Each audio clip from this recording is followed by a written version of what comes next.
Society. I'm Dr. Pranay Ghosh, and I'm the lab director at Elixir Fertility. And I'll be your moderator for today's session. And it's an absolute pleasure to lead the session one of this new series, which is exploring the intersection of artificial intelligence and ART. So, as somebody who's already deeply invested in systems-driven IVF and precision embryology, and digital transformation of lab practices, I have witnessed this firsthand that tools like ChatGPT can actually streamline workflows and enhance our patient communication and even support decision and clinical decision making. So, with that in mind, we have again designed this capsule of three sessions, and today's session, which is ChatGPT for clinicians, a smart assistant in your pocket. This session it is going to demystify the practical use of AI in clinical practice and provide some real insights for all of us. We have a brilliant speaker to walk us through this journey, and it is my pleasure to introduce our speaker for this session, Dr. Divya, and actually our speaker for this entire capsule of three sessions.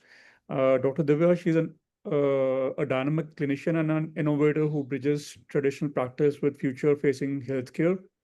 She's a specialist in obs and gynae with a decade of clinical experience in both obs and gynae and ART. And this includes significant work in reproductive medicine and IVF. And she's currently based in Singapore and pursuing her master's in precision health and medicine at the NUS, with a focus on integrating AI, data science, and molecular diagnostic in everyday clinical care. And Her ongoing research spans areas such as microbiome analysis, machine learning, and molecular dynamics, all anchored in a patient first mindset. And what truly sets Dr. Divya apart is a passion for translating cutting edge science like ChatGPT into accessible, usable tools for busy clinicians. So, all of us, please join me in welcoming Dr. Divya. And Dr. Divya, welcome you to this session, and the stage is yours. Thank you so, so much, sir. Pranay, Divya, before you start, I just want to just butt in. I just got free, caught in Yeah. certain things. So, first of all, I think we welcome everyone who joined us today. Uh, I think it was my personal dream, and Pranay, we both had a walk around 1.5 years back. We thought how to take it forward, and we took it forward in a very nice way. And now today we are going on phase two. And the phase two states that we are gonna bring ChatGPT in every Ganic's pocket. It's gonna change lives of all the Ganics. That's the format I feel is gonna help us. So I like to thank I like to thank Divya for agreeing to. I had a short meeting with her in Singapore, and I think when she wanted to go to Singapore, we both were speaking what she should do in Singapore. So I think if you remember, we had a chat and we said precision medicine, do precision Yes. medicine. The world is going around in a circle, and when we met, I said this is the girl I was looking for, and so much Divya, and we are so proud of you, and I'm so proud to have known you. And Pranay, of course, you are a fantastic leader, and I hand over the mic back to you. And let's change the world. The aim is not to we're not having a class here. I think we're going to transform the world. I think every gynec, every clinician should learn how to use ChatGPT and optimize their life. So save some time of the day. And I think that's it from my end. And sorry for butting in. All the best, Divya. Say Thank bless. you. Thank you, Thank sir. you so much. Thank you, Pranay. Thank you so much, sir. And again, I'd like to acknowledge that without the support and the vision of our President, Dr. Talwar, sir, and our Secretary, Dr. Shweta Mittal, ma'am, this endeavor and this series of webinars would not have been possible. And we have so much to learn. Like we tell our kids today who are prepping up for the future that we really don't know how to guide you because the jobs that you will be holding in 10 years or 15 years, they are no longer, they're not even Yes. present today. So that's the course that Dr. Divya is pursuing, precision clinical medicine, is something that we couldn't have thought of even a couple of years ago, and she's already there in Singapore doing that. So the future is here, and we have to adapt to it. So welcome, Dr. Divya, ma'am, and the stage is yours. Thank you so much, sir. And thank you, Dr. Pranay and Dr. Pankaj, for such kind words. I think I don't deserve that, but thank you so much. It made my day. So, yeah, I welcome all of you. Thank you so much for joining today, and I hope everybody is doing well. So, I think without wasting time, I'll just start with this session. So my first session is on ChatGPT for Clinicians, a smart assistant in your pocket. In this session, I will just demystify ChatGPT, what it is and why it matters. So my session goals are basically just to show you some practical use cases for clinicians and to build confidence in using ChatGPT for everyday clinical and academic tasks. So let's start, like, what is ChatGPT? So as the name suggests, ChatGPT. So it's a chat. Basically, it's a computer program with which you can chat like a real time person. जैसे आप किसी अपने colleague से बात करते हो, किसी friend से बात करते हो, किसी सीनियर से करते हो या जूनियर से करते हो. In the similar manner, you can chat with ChatGPT as well. The word GPT stands for Generative Pre-trained Transformer. So transformer is the model जो बैकग्राउंड में काम कर रहा है और जो कि हमें ह्यूमन लाइक रिस्पॉन्स दे रहा है. प्री ट्रेन मतलब हुआ कि it already has been trained on vast amounts of data. ये जो डेटा है वो कहाँ से है, तो जितने भी ऑनलाइन इंटरनेट पे डेटा अवेलेबल है वो सारा ही इसका ट्रेनिंग डेटा है. And generative word is that इस सबको मिला के वो जनरेट कर रहा है रिस्पॉन्स हमारे लिए. So basically it's a large language model which was developed by OpenAI. अच्छी बात ये है कि it's free of cost. The ChatGPT 3.5 model is totally free. आप इसको आराम से यूज कर सकते हो. Second, the unique feature है कि it can generate human-like response to prompts. ये मैं और डिस्कस करूंगी कि what is human-like response, like how a machine is able to generate a human-like response. Thirdly, जैसा मैंने कहा कि it is trained on vast amounts of medical and general data. Fourth point ये है कि अच्छी बात है कि it is continuously improving itself based on the feedback.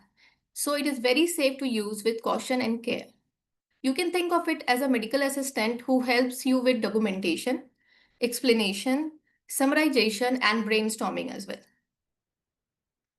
सो आज से जब चैट जीपीटी जब लॉन्च नहीं हुआ था, चैट जीपीटी लॉन्च हुआ है सबसे पहला फ्री वर्जन नवंबर 2022 में. उससे पहले हम लोग सब लोग गूगल यूज कर रहे थे. So what is the difference between chat GPT and Google? So Google और चैट जीपीटी में सबसे बड़ा डिफरेंस ये है कि गूगल में जब हम क्वेश्चन टाइप करते हैं तो it gives few lines about that topic and it gives us that link. हम उस लिंक को पे जाते हैं तब हम पूरा उसका कंटेंट पढ़ पाते हैं या उसे देख पाते हैं. बट चैट जीपीटी के साथ ऐसा नहीं है. When we put a question to chat GPT it will provide us direct answers. Second सबसे इंपॉर्टेंट फीचर है कि it's interactive. Google is just one way. जब हम गूगल से हम चैट नहीं कर सकते basically. Every time I put a question into Google, Google will provide me a link, that's it. But chat GPT का जो मॉडल है वो बिल्कुल कन्वर्सेशनल है. आप फॉलो अप क्वेश्चंस पुट कर सकते हो. थर्ड सबसे यूनिक फीचर है कंटेक्स्ट अंडरस्टैंडिंग. कंटेक्स्ट अंडरस्टैंडिंग से मेरा मतलब है कि अगर आप गूगल में कोई क्वेश्चन डालते हो, फॉर एग्जाम्पल जैसे tell me about IVF cycle, और उसके बाद आप सेकेंड क्वेश्चन डालते हो कि pro and cons of IVF cycle, तो अनटिल एंड अनलेस गूगल में आप बिल्कुल प्रॉपरली लिखोगे नहीं कि I want pro and cons of IVF cycle, Google आपको प्रो एंड कॉन्स नहीं देता. बट चैट जीपीटी में अगर एक बार आपने पहला क्वेश्चन पुट किया है कि tell me about IVF cycle और सेकंड क्वेश्चन आपने जस्ट पुट किया कि प्रो एंड कॉन्स, तो वो ऑलरेडी आपको सिर्फ प्रो एंड कॉन्स ही देगा, बाकी चीजें नहीं देगा. क्यों? क्योंकि उसके कंटेक्स्ट में ऑलरेडी है कि we are talking about IVF cycle itself. जैसे कि हम फ्रेंड से बात करते हैं, हमें बार बार रिपीट करने की जरूरत नहीं पड़ती कि किस टॉपिक पे बात हो रही है. तो same is with chat GPT. इसकी कंटेक्स्ट अंडरस्टैंडिंग बहुत ही हाई है. सेकेंड और बाकी फीचर्स में है समराइजेशन. अगर आप गूगल में देखो तो आप समराइज नहीं कर सकते, या मैनुअल समराइजेशन है बेसिकली. कोई आर्टिकल का लिंक प्रोवाइड किया जाता है, उसको आपको मैनुअली समराइज करना पड़ता है. बट चैट जीपीटी में ऐसा नहीं है, इट्स ऑल ऑटोमेटिक. आप जो भी अपना एक आर्टिकल पुट करते हो और उसके बाद आप उसको लिखो कि मुझे ये समराइज करके दो, वो आपको समराइज करके बेसिकली देता है. लास्टली जो एक और यूनिक फीचर है वो कस्टमाइजेशन की. गूगल में you can not customise the questions basically, but chat GPT में you can have personalised replies.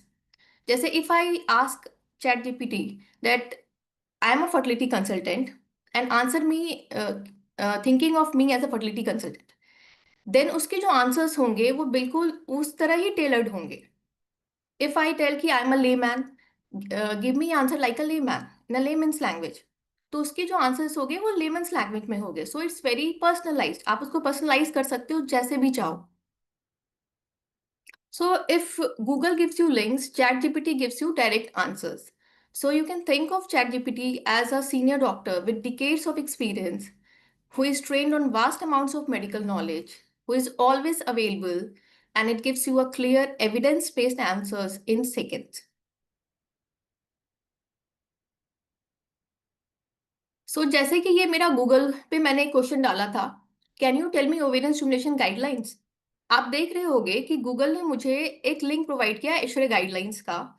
So in order to see that I have to go to that link and I have to open that. The same question मैंने अपने chat GPT में put किया, तो chat GPT ने मुझे कैसे answer दिया. First is baseline assessment before stimulation, क्या करना है. सेकेंड, कॉमन स्टिमुलेशन प्रोटोकॉल्स क्या यूज होते हैं. मॉनिटरिंग कैसे करनी है स्टिमुलेशन में. ओवुलेशन ट्रिगर कैसे लगाना है. OHS रिस्क मैनेजमेंट कैसे करना है.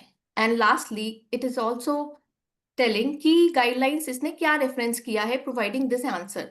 जैसे इसने ये जितने भी आंसर इसने दिया है वो एसरे ओवेरियन स्टिमुलेशन गाइडलाइन पे दिया है, ASRM practice committee guidance on ART protocols के बेसिस पे दिया है, and Bologna criteria for poor response को ध्यान में रखते दिया है.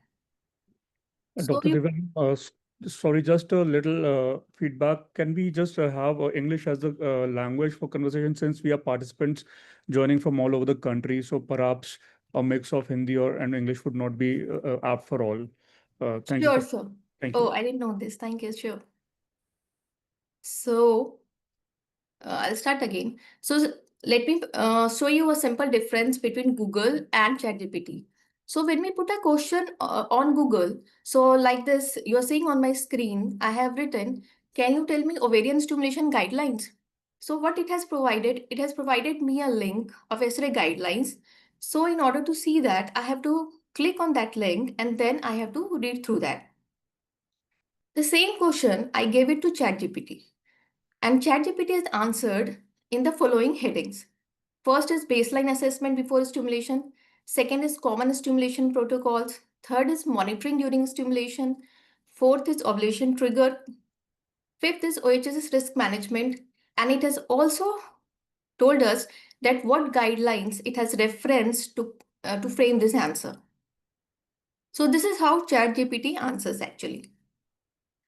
Now, I have told earlier, ChatGPT is already trained on massive medical knowledge. And I have told from where this massive medical knowledge has come. It's all available on the internet.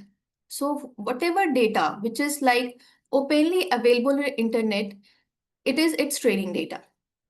So all the PubMed abstracts, all the PubMed articles, all the clinical guidelines, ASRM, ESHRE, all the medical textbooks, WHO, CDC, NIH reports, clinical trial databases, medical education resources. So it has summaries of biomedical research. It knows already standard practices in reproductive medicine. It has the diagnostic and treatment frameworks already in its mind. It has public health and epidemiological data. It has all the evidence for protocols and medication use. And it has also teaching and procedural guidance for everything. So if I put a question in ChatGPT, what are the ASRM guidelines for recurrent pregnancy loss? So you will see the ChatGPT response as it will provide the key diagnostic steps, including karyotyping, uterine imaging, APLA testing, often cited from ASRM practice committee publications. So it has got a decades of clinical reasoning. So how it has got a decades of clinical reasoning? It's important to understand this concept basically. So there's a concept of something called pattern recognition. So for this, I think to understand this, I can give an analogy. Like, let's go back to days when we were preparing for any written examination, and the question paper used to come in front of us. So there were 10 questions in the question paper, and I have read the first question. So as soon as I read the first question, I never go back to the textbooks where I have read that context basically. Already my brain builds the answers on the spot by doing three things. The first thing is like it specifically reminds us that what question is being asked to us. Second, it searches that question in our memory, basically all over that, like from where we have read about that question, like from textbooks, from articles, or anywhere. So it searches all over the memory to look for the answer for that question. And third part is it put the pieces together so that we are able to give our answers, write our answers in our paper in a structured way. Like in 30 seconds, we are like ready to write our answers in the form of like we are going to write definition first, then diagnosis, then investigation, and then treatment. So how does this occur in our brain actually? It occurs in our brain because there is a kind of neural network inside our brain in which there are billions of neurons, and the information is being passed from one neuron to 10 neurons, 100 neurons, 1,000 neurons, millions of neurons. So in the same model, ChatGPT also works. The ChatGPT model, which is transformer, is trained on deep neural network model, which is the same which is working in our brain in human beings. The only difference is that we have got a real neurons inside our brain, but ChatGPT model has got a layer of artificial neurons inside their system. But the mechanism is same. So ChatGPT can also frame those answers in a structured way. Why? Because it is working on a framework of neurons basically. So there are three layers and the information is being passed to multiple layers of neurons. And so it frames the answer in a very structured way rather than directly looking for the answer in some textbooks or guidelines. It put all the pieces together for you. So you can think of like an experienced doctor who has seen already thousands of cases. ChatGPT in a similar manner can recognize clinical patterns across various specialties. So if I ask ChatGPT, a 30-year-old woman with oligomenorrhea, hirsutism, and PCOS on ultrasound, what's the likely diagnosis? ChatGPT initially recognizes it's a classical Rotterdam criteria and suggests PCOS with appropriate workup. So it provides a structured, organized output instantly. So when we can think of it as when we are preparing for any Viva exam, suppose. So we don't know even the question what is being put to us during Viva exam. But once it is put to us, what our brain does, it immediately searches for that answer inside our memory, and then we are like good to go with our answers. So, but it depends on many things like if somebody is giving an Viva answer, so he is being graded on the basis of many things like how he's answering in a very structured manner or not, what things he has like put, what things he has missed, everything. But these limitations you will not see with ChatGPT. Why? Because you can think of it that it is answering as a top class of student who knows everything. We cannot even read, I would say, 10 books in a year. But yes, ChatGPT can do it within 10 minutes. I think thousands of books it can read. And that's the reason it's whenever we ask questions to ChatGPT, it gives us answers with clear headings, stepwise explanations, tables, and comparison. So if I ask, compare GnRH agonist versus antagonist protocols in IVF, you will see ChatGPT will give you a side-by-side table summarizing onset, cost, duration, OHSS risk, and clinical use, just like a senior fertility expert would do during a training rounds. And the most unique feature is that it's a computer program. So unlike human doctors, it's available to you for 24/7. There is no fatigue issue. It responds immediately. Even at 3 a.m., if a resident can ask, how do I manage a OHSS in a mild versus severe case? You will get an accurate, evidence-based guideline, aligned summary within seconds. Because when we prepare for an exam or a human, like we all have limitations. We are sometimes anxious while giving our answer, or we didn't slept well before an exam. So our answers can vary. It might be less adequate.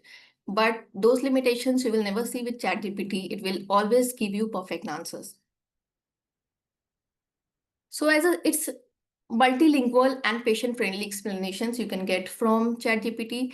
ChatGPT understands every language. So if you want to get something in Hindi, English, Marathi, Bengali, Mathli, whatever language.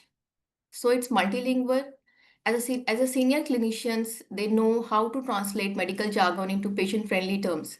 Like as we get experienced, basically we learn an art to explain complex things into simple, even simply.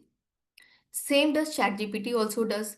So if you say ChatGPT explain AMH to a patient in simple terms, it will tell AMH is a hormone that tells us roughly how many eggs are left in your ovaries. A higher number means more eggs and a lower number means fewer eggs. So now what ChatGPT can actually do for you? So it can explain medical terminology to patients. If like you're not sure how to explain this medical terminology to a patient, then you can ask ChatGPT. ChatGPT can instantly give you like how can you explain this particular medical terminology to patients.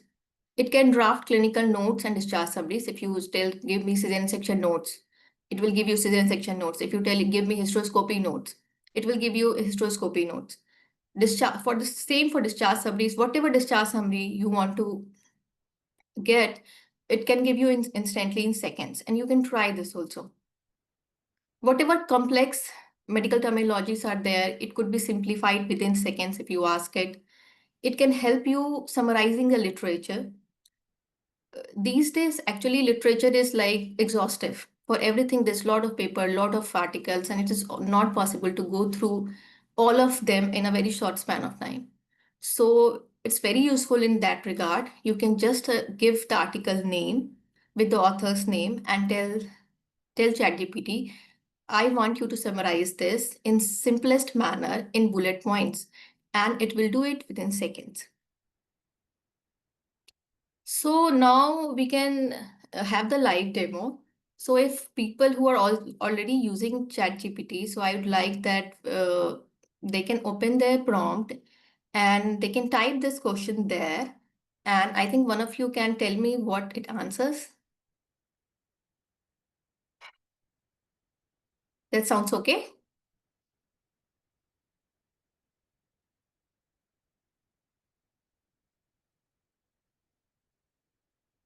Hello.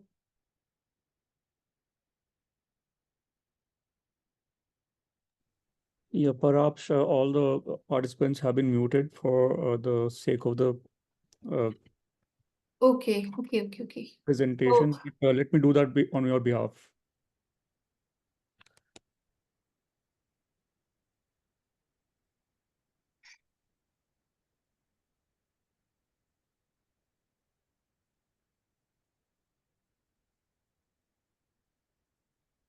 So I've put in the prompt, and it gives me a comprehensive uh, answer, which has that, which says that basically that Bologna criteria is established by the ISHRE in 2011 to define poor ovarian responders, and a diagnosis of POR requires at least two of the three following criteria. It has named the criterias, then it has mentioned an optional fourth category, and then it mentions a couple of limitations, that it creates a heterogeneous group and it doesn't help guide treatment or prognosis precisely. Then since we have prompted this regarding Bologna criteria, which is now a decade-old criteria, it also mentions that there's a second criteria called the Poseidon criteria, which was brought about in 2016, and it's a new stratification system. It mentions the parameters used for Poseidon criteria, and it mentions the four Poseidon groups based on the age and the ovarian reserve and the response to stimulation. And it gives the Poseidon concept of low prognosis, and then it gives a comparison between Bologna and Poseidon criteria. It also tells me that do I want a visual comparison chart or a presentation slide, And if I prompt it further, it will do so. Yeah, so we can see how comprehensive it answers. You can further customize it by asking follow-up questions like, I don't want that comprehensive, give me in bullet points or whatever like. So for the next prompt, I think I already have created a prompt library for all the questions, so I will just walk you through it. The second prompt, if you can see on my screen, this is my ChatGPT. I have a paid version, so it's ChatGPT 4 Turbo. And I have put the question, create a patient information leaflet to be handed over to the patient on the day of trigger and post pickup. And it has answered back, let's make a clear, patient-friendly, professional-looking text for a patient information leaflet. So it says about the trigger injection, the final maturation short, like this injection help your eggs mature in time for collection. Timing is critical. Please take the injection exactly at the time advised by your doctor. Common drugs used are Ovitril and GnRH agonists like Lupron or Decapeptyl or dual trigger. Possible side effects are mild abdominal bloating, breast tenderness, mood changes. Important, call us immediately if you forget the timing or you miss the injection. On the day of pickup, it says you'll be fasting as instructed, wear comfortable clothing, bring someone to escort you home. What happens during the procedure, usually done under sedation? The doctor collects eggs through vaginal route using ultrasound guidance. Procedure takes 15 to 30 minutes. You will rest in the clinic for 1 to 2 hours. Mild cramping, spotting, bloating is common. You can usually go home the same day. After pickup, what to expect? There's light vaginal spotting for 1 or 2 days. Mild to moderate abdominal discomfort, tiredness from sedation can happen. What you can do is rest for the day. Light means once you feel okay, and drink fluids as advised unless there's a risk of OHSS. Warning signs to watch for: severe abdominal pain or swelling, heavy vaginal bleeding, breathlessness, dizziness, fainting, reduced urination. This can be signs of OHSS. When will you hear from us next? Our embryologist will update you on your eggs and fertilization results the next day. We will discuss embryo development and plant transfer date. It also gives general tips. It gives the contact details as well. If you have any questions or concerns, please contact on this number. So you can see how beautifully it has answered, which is like not possible for human beings to answer in such a comprehensive manner. Then I have put as third question was explain what to eat and what not to eat post-transfer. So it's a very common question which patients usually ask to us after embryo transfer. So what it has answered, diet advice after embryo transfer. Congratulations on reaching the stage of your IVF journey. While there is no special magic diet guaranteed to make implantation happen, but a healthy, balanced diet can support your overall well-being. So what to eat? Balanced meals, whole grain, fresh fruit, vegetables, lean proteins, healthy fats, hydration, daily alternatives, iron-rich foods, folic acid and prenatal vitamins. What to limit or avoid? High mercury fish, safer options like salmon, sardines, trout, unpasteurized dairy or soft cheeses, raw or undercooked meats, alcohol, junk foods, excessive caffeine. Just limit it to 1 cup of coffee or less than 200 milligram caffeine per day. So you can see how stepwise it has given its answers, which you can easily get a printout and give it to the patients immediately if they ask for it. So then I wrote, what's new in personalized gonadotropin dosing? So now there is more a concept of personalized gonadotropin dosing basically. So how it has answered, it has said, excellent, this is a hot topic in reproductive medicine. Let's go through what's new in personalized gonadotropin dosing in IVF. So personalized dosing means tailoring the type and amount of gonadotropins, which is FSH and LH, used for ovarian stimulation to the individual patient's characteristics instead of using one-size-fits-all approach. The aim is to maximize oocyte yield without risking OHSS, improve safety and cost effectiveness, potentially improve the live birth rates. What's new and evolving? Better use of biomarkers. These markers, AFC and AMH, they guide us starting the FSH doses to avoid over or under stimulation. If the AMH is low, higher starting dose. If the AMH is high, lower starting dose. There are also nomograms and algos already available. This new dosing nomograms and online calculators, they integrate the age, BMI, AFC, and AMH. Some stimulation protocols, they use this validated algorithm for large trials like CONSORT, ESTHER, and many clinics are using this automated software tools to plan their starting doses. Now it has also said Persedian classification integration. Instead of just calling someone a poor responder, Taylor's dose by age and ovarian reserve subgroup, not just number of oocytes, but number of euploid embryos predicted. The aim is not just number of oocytes, but number of euploid embryos predicted. Then how you can individualize GNH agonist versus antagonist selection, choice of protocol. Antagonist protocols are preferred for high responders. Role of LH supplementation, pharmacogenomics, which is emerging for personalized ovarian stimulation protocols. So the future potential is truly personalized doses based on a patient's genetic profile. Then mild and USTEM strategies. So you can see how elaborate its answers are and how in-depth answers are there on the basis of all the guidelines which already is fed inside its memory. Emerging, there is AI and machine learning also. Emerging decision support tools predict optimal dosing based on big data sets. So this was about this question. And then this one is my personal favorite. How should I counsel a failed IVF patient? If I ask ChatGPT, how should I counsel a failed IVF patient? Well, it answers, this is such an important and sensitive, often challenging part of our work. So below is a professional and patient-centric approach which you can apply.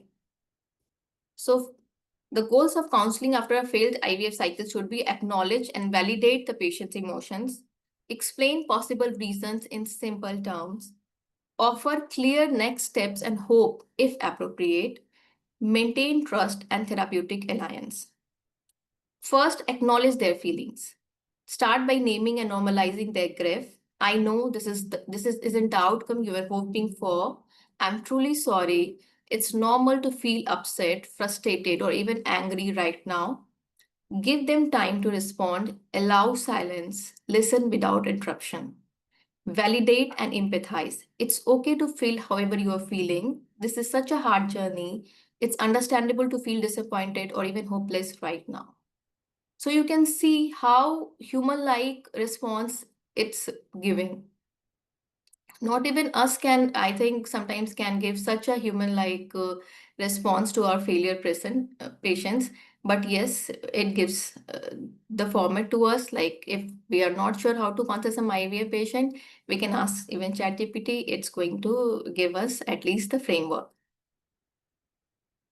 So this was all the, I think, the questions which I already put in my ChatGPT, and then the answers which it gave me, I just saved it in my prompt library. Now I'll again, oh, sorry, it's already open. So this was all the live demo questions which I already, there were few more, but I think like,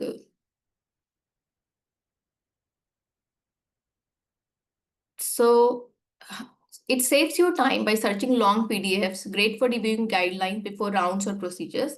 Like if you immediately want to search for anything, any literature on something, you can immediately type in ChatGPT and it can give you instantly. You don't have to wait for a long time.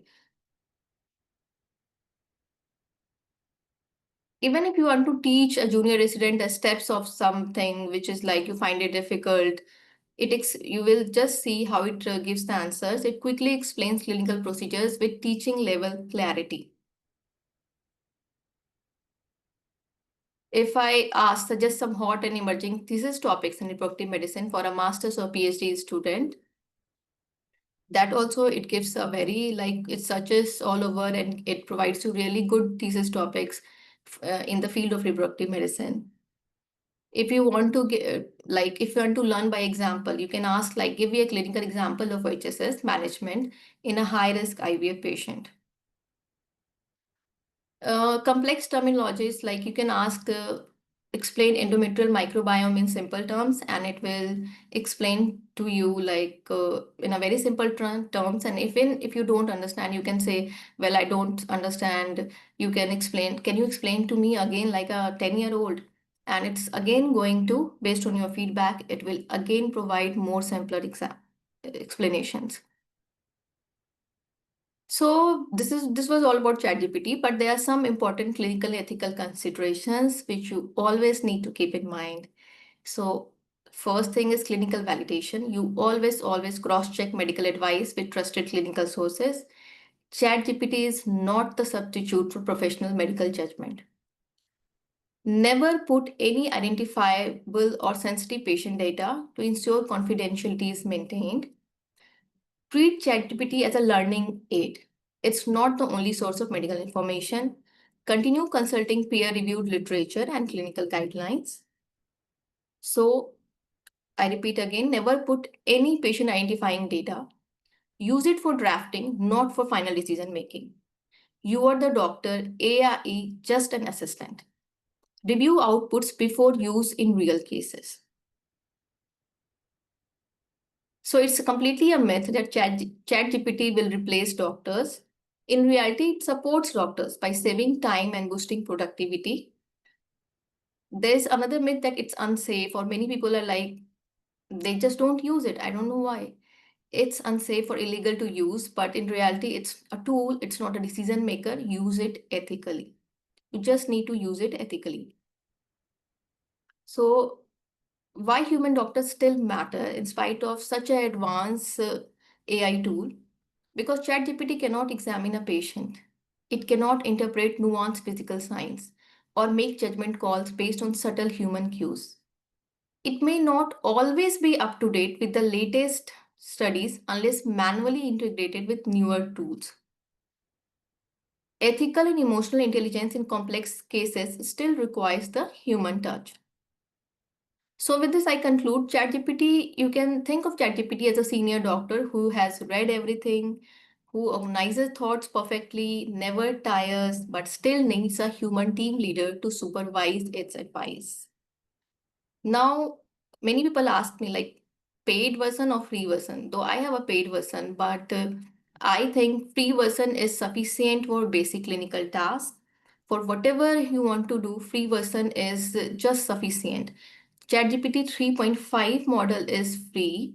You can do every kind of basic task with that. In fact, I would encourage everybody to just start chatting. Like just for fun, you can chat. I'm not feeling well today, and just see that how ChatGPT answers you back. Because what I feel is like I think many of my friends they are not using ChatGPT even now, like in their daily routine or something. Few people have like they don't even know the name of ChatGPT. So that is something which really hurts me, like how people don't know the name of even ChatGPT.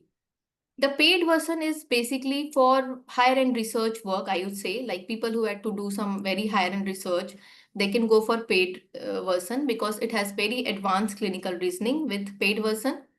And plus it gives you a coding support. So if you are doing some high end research and you want to do some analysis part for which some coding is needed, so coding support is excellent. It has been ranked the third best coder in the world.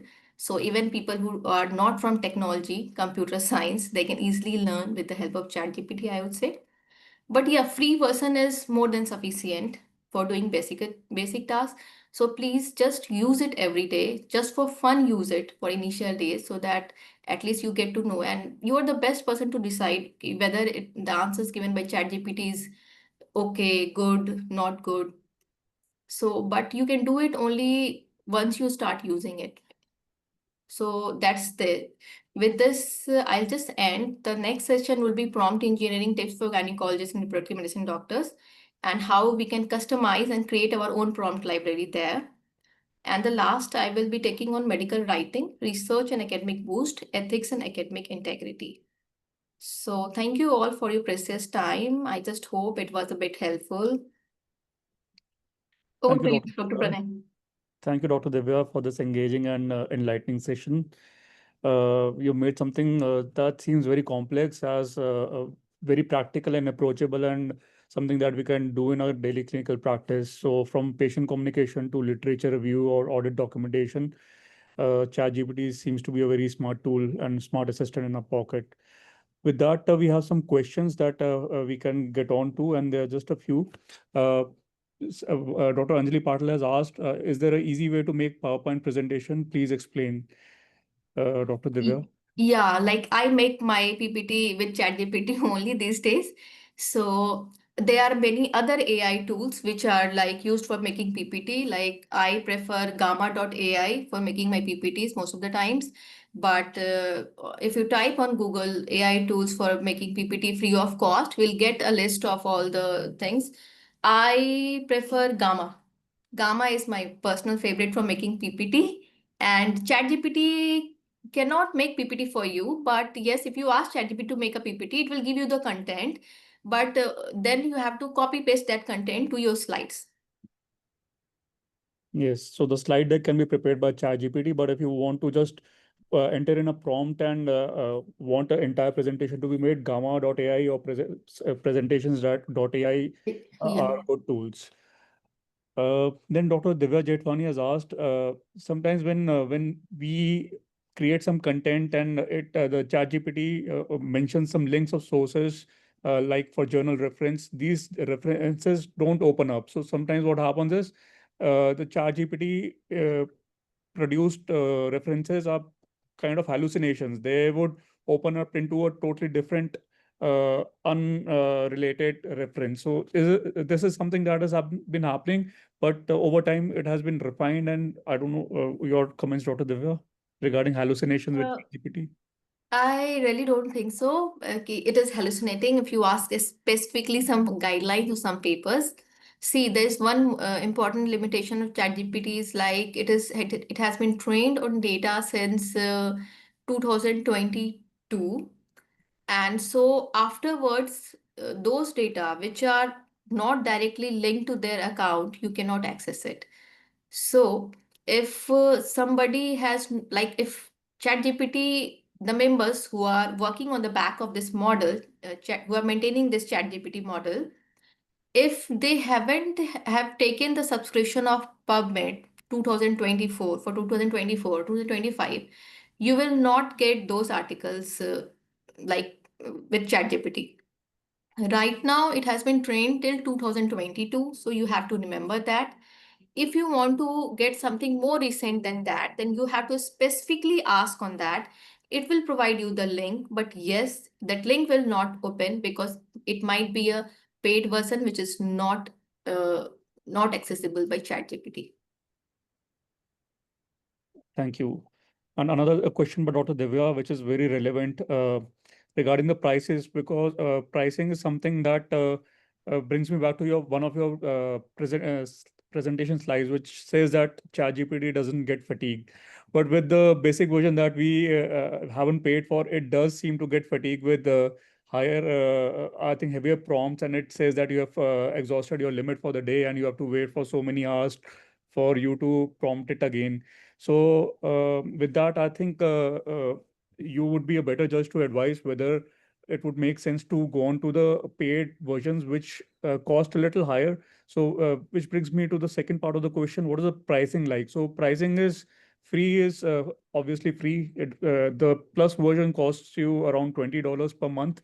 And apart from the free thing, it gives you access to extended limits on messaging, file uploads, voice commands, access to deep research, and research preview of GPT 4.5, which is the upcoming.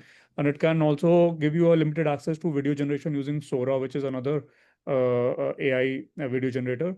And then there's a pro version, which is very expensive, which is like $200 per month, and it gives you a lot more to play around with. So with that, Dr. Divya ma'am, would you suggest that we stick to the basic things, the basic version, free version, or does it make sense for somebody who's a little regular with the use of ChatGPT to go to the plus version, which is like $20 per month? Yeah, so I'll answer your question in two parts. The first part I would like to clarify that So it never gets fatigued. That is true. What happened? There are two things which you need to take care of. First thing is that if you are chatting with ChatGPT in one prompt every day, then it might give you results like it might it might get fatigued, or might gives you delayed response basically, because you are using the same prompt every day. So it has a context memory kind of thing inside it. So it if the responses get like stacked on one upon each other, then the responses the new answers would be delayed. This is one point. Second point is that, so when you write a question to ChatGPT, so this part that my it has you have exhausted your numbers and it's going to renew after certain hours. See, if you are using ChatGPT 3.5 model, it's completely free. You will never get such answers, to be honest. Only those people who have free version, but they are using ChatGPT, they have selected above as ChatGPT 4 for few questions. Like it gives you access to 5 or 10 questions of ChatGPT 4 as well. The free version also gives you access to ChatGPT 4 model for 10 questions. So definitely if your model selected above is 4 and you have asked 10 questions and it's already like you have consumed those 10 questions for that day, then it kinds of resets after few hours. But not for the free version. If your model selected is 3.5, if you again change the model and change it to 3.5, you are good to go. Secondly, I think paid version, like I'm paying 20 US dollars every month for this, but there is a valid reason for it, because I'm doing some high end of research and that requires a lot of coding part is required. And there is many things which I need to understand with image. So the paid version gives you access to image also. So even if you put some image and tells ChatGPT to make sense out of it and explain to you in simpler terms, is going to simplify. So that works for me. But I don't think for simple basic task you really need to take paid person. It doesn't make sense. It is just extra money you are wasting it. Yeah, I think to the audience here, I think the message should be to just get started and see how Yeah, you adapt to it and what your usage uh, goes on to. And once you feel confident with it, and then you see that you're now a pro at it and adapt with whatever it has to throw at you, perhaps absolutely. then you can reassess your needs and go on for the paid version. Yeah, very well said. Yeah. So I know, Dr. Divya, you're in Singapore and it's close to 11 p.m. We'd like to just close with one uh, personal question. I mean, in the sense that can you just uh, share a quick example of how it has helped you streamline a part of your clinical workflow, maybe something that was unexpected, apart from your research and your precise master's, which is precision medicine, the way you handle your clinical workflow, how it has helped. You have shown us some examples with regards to the protocol decisions or handling failure patients, and you've shown us quite a few examples. But something that stands apart from this, which you feel that it has been a game changer and which was not possible previously without ChatGPT, the way you uh, approach your clinical decision making.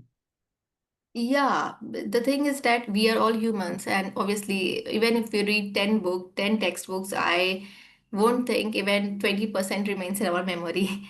So, there, if I like, even if I am confused about doing something for any of the patients, and then I just put that question to ChatGPT and I see how it answers. Like any clinical scenario, even like if I want to say 30-year-old female, multiple IVF failures, and thalassemia positive or something, how do I manage this patient now? Or any complex clinical case you can take, complex clinical case you take, which all of a sudden come in front of you, and you cannot contact your expert doctors. Like I cannot call Dr. Pankaj and ask, sir, there's a patient right in front of me and how should I manage? I really don't know. I'm clueless. So I think in such scenarios, whenever I have consulted ChatGPT, it has always given me appropriate answers. at least answers good to go. I have always emphasized that please do not go blindly with those answers. Please cross validate your answers if that's a critical question or that is something which which decides your treatment plan for the patient.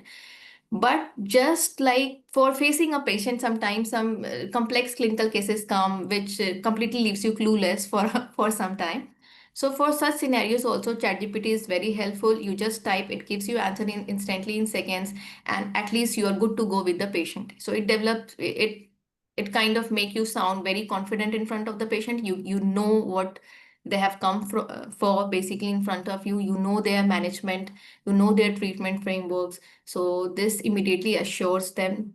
So this is one thing. And second thing, to me, very honest, I think ChatGPT is one of the best teacher which I never had, or to anyone I can say, once they will start using it, like just to learn something, like small things, basically, and they will realize that like everybody in our life search for best mentors in their life or best teachers who can make complex terminologies into simple things so that we can understand. When I was in doing my DNB in Gangaram, and when I was going through this Peros and everything, there are many concepts which were just above my mind. I didn't know how to understand them. But with ChatGPT, if you ask questions, it's going to give you a simple answers. Even if you're not satisfied, just tell them, I'm not satisfied with the answer. Maybe just think of me as a dumbbell student and then explain to me. And you just how nicely it answers and explains it to you. So this, I think it's one of the best teacher what one can have. Thank you, Dr. Divya. We'll just have one last question. Dr. Kavita Shah is asking, can ChatGPT guide in writing narrative review on any topic? Uh, uh, I'll Yeah, absolutely, absolutely. You just try. You will be amazed by the response it gives. You just try. My 2 cents on this is ChatGPT can, and there are other tools as well. And I think IFS Research and Publication (SIG) has done a wonderful job in taking up the topic of AI in research and publication, and they are just going to discuss that. And it's going to be a Yeah. wonderful opportunity for those who are interested to pursue this as a part of workshop in for Division 2025 in Delhi. But my 2 cents are that, of course, ChatGPT can, and there are other tools like one of my Elicit. personal Yeah, Elicit. there are many tools there for research. Like in today, in for research, there are many tools which are like really good. There's Elicit. I think I will be covering all those tools in my last session. So that's the reason I didn't kind of tell them today. Basically, I did discussed. But yeah, there are many AI basically focused on research. Many tools has come which is going to make your life really easy for doing research.